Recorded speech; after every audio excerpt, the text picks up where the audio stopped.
Assalamualaikum warahmatullahi wabarakatuh. Perkenalkan, nama saya Risma Dinia Putri dari kelas 4D FAI. Baik, langsung saja. Di sini saya akan mereview sebuah skripsi dengan dasar tugas yaitu mata kuliah metodologi penelitian. Nah, pertama di sini saya akan membacakan identitas skripsinya terlebih dahulu, yaitu skripsi yang saya ambil yaitu dengan penulis dari Andriana dengan judul skripsi Modernisasi Nilai Pendidikan Agama Islam Pondok Pesantren, yaitu skripsi dari Universitas Islam Syekh Yusuf Tangerang. Baik, langsung saja ke pembahasan yang pertama, yaitu di dalam bab 1 penulis dalam latar belakang, yaitu pesantren merupakan suatu lembaga pendidikan agama Islam yang tertua dalam jajaran sejarah di negara Indonesia dan diakui oleh setiap kalangan masyarakat dari berbagai generasi. Setiap pondok pesantren memiliki ciri khas atau karakteristik kepemimpinan secara pribadi yang memiliki, yaitu menjadi setiap identitasnya masing-masing, baik dalam sistem pengajaran, kepesantrenan, dan yang memiliki khazanah pendidikan Islam. Selanjutnya, modernisasi ini kini telah menjadi identitas baru dari setiap lembaga pendidikan Islam untuk mengantisipasi era globalisasi yang dapat menyebabkan umat kehilangan fondasi moral dan etika. Maka, untuk menjaga identitas dan jati diri bangsa sebagai seorang muslim, diperlukannya pemahaman terhadap syariat dan ilmu-ilmu agama secara baik, benar, dan luas. Jadi, dengan adanya pondok pesantren ini mampu mencetak generasi muslim yang berakhlakul karimah, yang memiliki pemahaman agama yang luas, baik dan benar, sehingga dapat menjawab segala tantangan zaman, dapat mempertahankan nilai-nilai agama dan norma-norma, mampu mengamalkan ilmunya, dan berani mengabdikan diri kepada agama, bangsa, dan negara. Selanjutnya yaitu adanya perumusan masalah, juga sama. Dalam skripsi ini ada 3 rumusan masalah. Yang pertama, apa yang terdapat dalam modernisasi nilai pendidikan agama Islam pondok pesantren? Yang kedua, di manakah letak modernisasi nilai pendidikan agama Islam pondok pesantren? Dan yang ketiga yaitu bagaimana cara mengaplikasikan modernisasi nilai pendidikan agama Islam pondok pesantren. Selanjutnya yaitu tujuan penelitian. Dalam tujuan penelitian ini ada 3, yaitu yang pertama mendeskripsikan berbagai modernisasi nilai pendidikan agama Islam pondok pesantren. Yang kedua, memaparkan faktor-faktor modernisasi nilai pendidikan agama Islam dalam pondok pesantren. Dan yang ketiga yaitu mengkritisi modernisasi nilai pendidikan agama Islam pondok pesantren. Selanjutnya yaitu metode penelitian. Metode penelitian yang diambil dari skripsi ini yaitu yang berjudul modernisasi pendidikan agama Islam pondok pesantren dengan menggunakan penelitian yang bersifat kualitatif. Adapun sumber data dan data sekundernya yaitu Al-Quran Jurnal, Koran Wawancara, dan lain-lain yang membahas permasalahan dengan penelitian ini. Jadi, penelitian ini adalah langkah yang deskriptif, yaitu langkah yang menggambarkan atau menguraikan suatu hal mengenai permasalahan yang diteliti. Selanjutnya yaitu bab 2, yaitu terdiri dengan tinjauan pustaka. Dalam tinjauan pustaka ini, poin yang pertama yaitu Islam dan modernisasi. Islam memberikan rambu-rambu tentang fungsinya, diciptakan sebagai manusia yang dapat disimpulkan dalam 3 kategori, yaitu yang pertama, ibadatullah atau mengabdikan dirinya kepada Allah. Yang kedua, khilafatullah atau menjadi wakil Allah yang akan menerapkan ketentuan-ketentuannya. Dan yang ketiga yaitu imratul ard, yaitu membangun bumi. Selanjutnya poin yang kedua yaitu sejarah pesantren. Nah, dalam sejarah pada masa penjajahan Belanda di Indonesia, penyiaran agama Islam pada umumnya mengalami hambatan dan kesulitan. Demikian halnya di Desa Ngabar yang keadaannya masih sangat mundur, baik di bidang ekonomi, pendidikan, maupun sosial budaya, terutama di bidang pengalaman agama Islam. yaitu dengan kebiasaan minum arak, candu, dan berjudi merajalela di tengah masyarakat.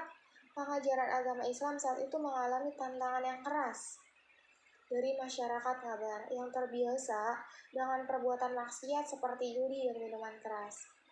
Adapun Kiai Haji Muhammad Thayyib yang merupakan salah satu penduduk desa Ngabar berusaha mencari cara mengubah perilaku semacam itu. Untuk menghindari benturan sosial, Kiai Thayyib memilih jalur pendidikan. Nah, poinnya selanjutnya itu masa pembaruan pendidikan Islam. Dalam bidang pengembangan ilmu pengetahuan modern dari Barat, untuk pertama kali dalam dunia Islam dibuka suatu percetakan di Istanbul pada tahun 1726 Masehi, guna mencetak berbagai macam buku ilmu pengetahuan yang diterjemahkan dari buku-buku ilmu pengetahuan Barat. Di samping itu, diadakan pencetakan Al-Quran dan ilmu pengetahuan agama lainnya. Tetapi rupanya tantangan dari pihak ulama dan golongan tentara yang sudah ada sebelumnya, yang disebut yaitu pasukan Yanisari, terlalu kuat sehingga usaha pembaruan tersebut tidak dapat berkembang. Penduduk Mesir oleh Napoleon Bonaparte pada tahun 1798 Masehi merupakan tonggak sejarah bagi umat Islam untuk mendapatkan kembali kesadaran akan kelemahan dan keterbelakangan mereka. Ekspedisi Napoleon tersebut bukan hanya menunjukkan akan kelemahan umat Islam, tetapi juga menunjukkan kebodohan mereka. Ekspedisi Napoleon tersebut di samping membawa sepasukan tentara yang kuat, juga membawa sepasukan ilmuwan dengan seperangkat-perangkat ilmiah untuk mengadakan penelitian di Mesir. Inilah yang membuka mata kaum muslimin akan kelemahan dan keterbelakangannya. Poin selanjutnya yaitu pesantren dan pembaharuan. Di sini M. Dawam Raharjo menjelaskan dalam bukunya Pesantren dan Pembaharuan, yaitu yang pertama, pesantren merupakan lembaga tafakuh fi al-din, mempunyai fungsi pemeliharaan, pengembangan, penyiaran, dan pelestarian Islam dari segi kemasyarakatan. Ia menjalankan pemeliharaan dan pendidikan mental. Bertolak dari uraian tersebut di atas, maka dapatlah diketahui bahwa dengan berdirinya pondok pesantren dari kota sampai ke pelosok-pelosok desa, telah dirasakan oleh masyarakat seperti adanya bakti sosial bersama dengan masyarakat maupun dalam bidang keagamaan, yaitu dengan adanya pengajian-pengajian atau ceramah-ceramah yang dilaksanakan baik terhadap masyarakat umum maupun terhadap santri itu sendiri. Poin selanjutnya yaitu pesantren dan budaya. Setiap agama memerlukan komunitas masyarakat untuk melestarikan nilai-nilai moral yang dibawa agama tersebut. Hal itu akan membentuk suatu tradisi yang akan terus berkembang. Karena itu, antara nilai-nilai moral yang dibawa agama dan tradisi masyarakat merupakan hubungan simbiosis yang saling mengisi antara satu sama dengan yang lainnya. Nah, dalam hal ini, pesantren juga merupakan simbiosis antara pelestarian nilai-nilai moral yang menjadi tradisi dan bahkan menjadi lembaga keagamaan Islam di tengah kalangan masyarakat. Pesantren juga telah menulis sejarahnya sendiri dan tidak dapat dipungkiri oleh mereka yang sengaja menutup mata dengan fakta yang jelas terlihat oleh mereka. Oleh karena itu, dalam masa-masa tumbuhnya sekularisme, degradasi moral, dan masuknya jiwa materialistik ke dalam pribadi di bangsa kita. Poin selanjutnya yaitu perkembangan pesantren ini terdiri dari dua perkembangan. Yang pertama, pesantren berasal dari kata santri, yang berasal dari bahasa Sanskerta, yang berarti melek huruf. Hal ini didasari pada kelas sosial sebagai kelas literacy, yaitu orang yang berusaha mendalami kitab-kitab yang bertuliskan Arab.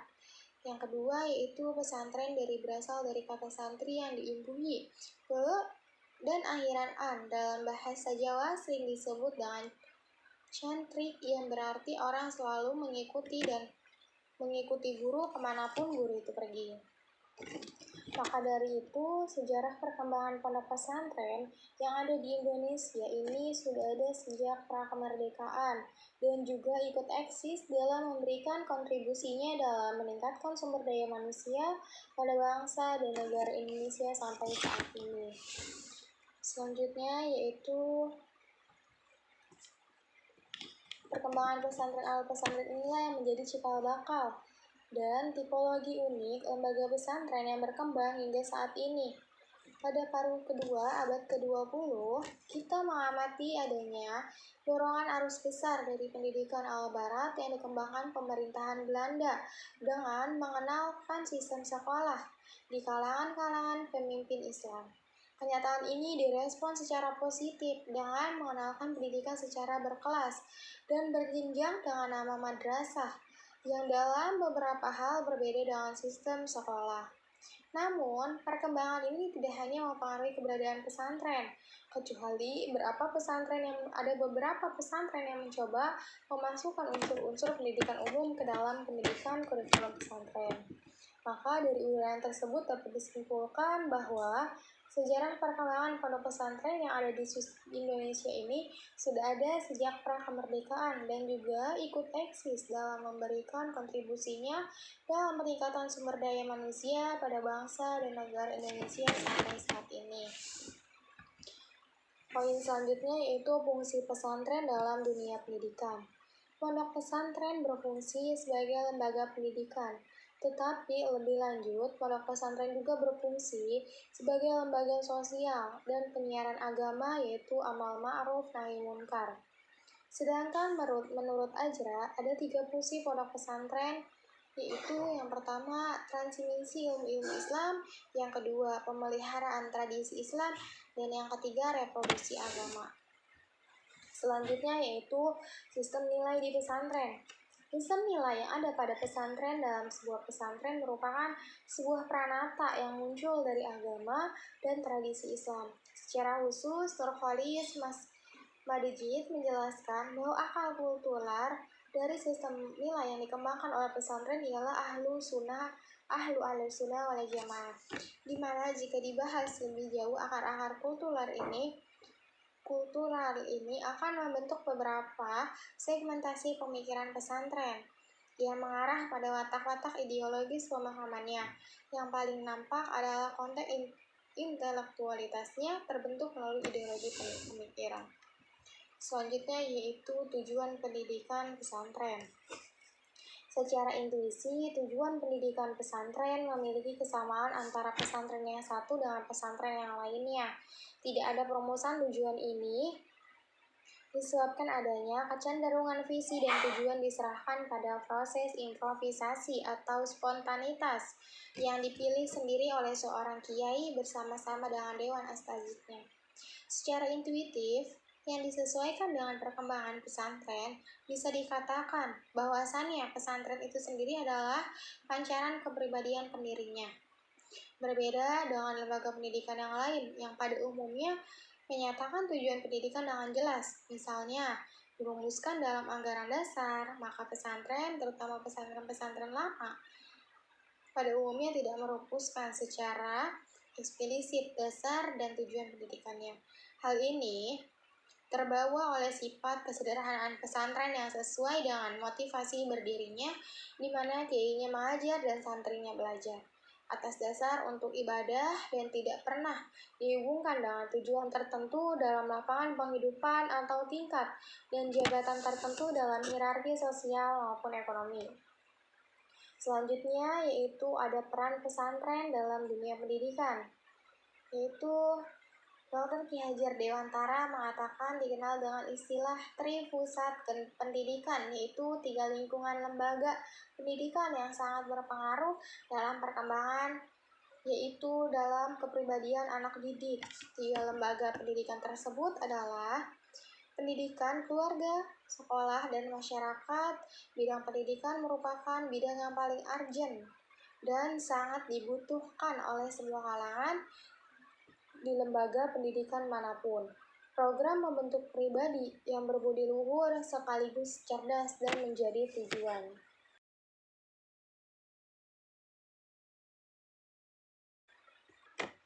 Selanjutnya yaitu ada bab 3 yaitu metode pembelajaran pondok pesantren.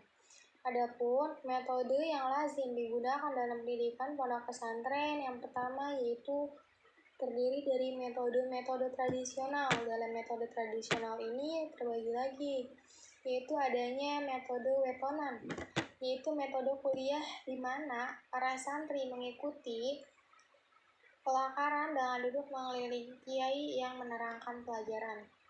Yang kedua yaitu metode sorogan. Metode sorogan ini berarti metode di mana santri menghadap kiai seorang demi seorang dengan membawa kitab yang akan dipelajarinya. Yang ketiga yaitu metode hafalan, yakni suatu metode di mana santri menghafal teks atau kalimat tertentu dari kitab yang dipelajarinya. Yang terakhir yaitu metode muhadharah, yaitu suatu kegiatan yang berlatih bercakap-cakap dengan bahasa Arab yang diwajibkan pesantren kepada santri selama mereka tinggal di pesantren. Selanjutnya yaitu metode kombinatif. Nah, dalam metode kombinatif ini, pesantren mulai mempertimbangkan dan mengambil alih metode pendidikan nasional yang di dalamnya mengalir paham-paham pedagogis yang bersumber di samping dari pendidikan pribumi, juga dari Belanda maupun Amerika. Akibatnya, situasi dalam proses belajar mengajar menjadi bervariasi dan menyebabkan santri bertambah interest. Ya, akibatnya aplikasi berbagai metode secara kombinatif. Metode pelajaran selanjutnya yaitu pendidikan pondok pesantren. Dalam pendidikan ini merupakan sesuatu yang penting bagi manusia. Melalui pendidikan, manusia dapat belajar menghadapi alam semesta demi mempertahankan hidupnya, yaitu dengan manusia yang layak dan memiliki potensi untuk dididik. Mungkin karena itu pula alasan Islam menempatkan pendidikan dalam kedudukan yang sangat tinggi. Bahkan dalam beberapa hal pendidikan telah masuk dalam doktrin ajaran Islam. Selanjutnya modernisasi pondok pesantren. Dalam modernisasi pondok pesantren ini pada dasarnya ialah lembaga pendidikan Islam, namun demikian ia mempunyai fungsi tambahan yang tidak kalah pentingnya dengan fungsi pendidikan tersebut. Ia merupakan sarana informasi, komunikasi timbal balik secara kultural dengan masyarakat, tempat pemupukan solidaritas masyarakat, dan seterusnya. Selanjutnya yaitu sistem pendidikan pondok pesantren. Nah, pesantren merupakan suatu pendidikan lembaga yang pendidikannya yang sistematik, yang di dalamnya memuat tujuan, nilai dari berbagai unsur yang bekerja secara terpadu satu sama lain dan tidak dapat terpisahkan. Sistem pondok pesantren ini, pendidikan pesantren ini digerakkan dan diarahkan sesuai dengan nilai-nilai kehidupan yang bersumber pada dasar Islam yang membentuk pandangan hidup. Pandangan hidup yang dijadikan acuan dalam menetapkan tujuan pendidikan. Dengan demikian, sistem pendidikan pesantren didasarkan atas dialektika antara kepercayaan terhadap ajaran agama yang diyakini memiliki nilai kebenaran mutlak dan realitas sosial yang memiliki kebenaran yang relatif. Selanjutnya yaitu adanya komponen-komponen pendidikan pondok pesantren yang terdiri dari kiai, yang kedua yaitu ada pondok, ada santri, yang keempat ada masjid, dan yang terakhir adanya pengajaran kitab Islam klasik.